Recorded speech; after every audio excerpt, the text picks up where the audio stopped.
ஆரணியில் குடும்பச் சண்டை காரணமாக தனது 4 கோடி ரூபாய் மதிப்புள்ள சொத்து பத்திரத்தை முன்னாள் ராணுவ வீரர் விஜயன் என்பவர் படவேடு ரேணுகாம்பாள் கோயில் உண்டியலில் போட்ட சம்பவம் அதிர்ச்சியை ஏற்படுத்தியுள்ளது.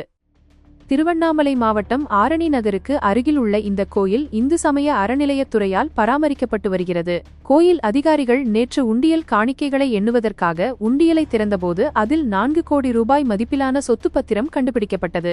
அந்த பத்திரத்தில் விஜயன் கைப்பட தனது 4 கோடி மதிப்பிலான சொத்துக்களை கோயிலுக்கு எழுதி வைப்பதாக இடம்பெற்றிருந்தது.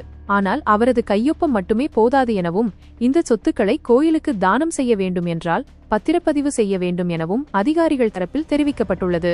இந்த பத்திரத்தை கைப்பற்றிய அதிகாரிகள் ஓய்வு பெற்ற ராணுவ வீரரான விஜயனிடம் விசாரணை மேற்கொண்டபோது தனது மனைவி கஸ்தூரியுடன் ஏற்பட்ட கருத்து வேறுபாடு காரணமாக தனித்து வாழ்ந்து வருவதாகவும் தனது மகள்கள் சொத்துக்களை கேட்டு அழுத்தம் கொடுத்ததால் இந்த முடிவை எடுத்ததாகவும் அவர் குறிப்பிட்டுள்ளார். இதனிடையே கோயிலுக்கு அருகிலுள்ள 10 சென்ட் நிலம் மற்றும் ஒரு மாடி வீட்டின் ஆவணங்கள் என 2 பத்திரங்கள் கிடைத்ததாக கோயில் அதிகாரிகள் தரப்பில் தெரிவிக்கப்பட்டுள்ளது.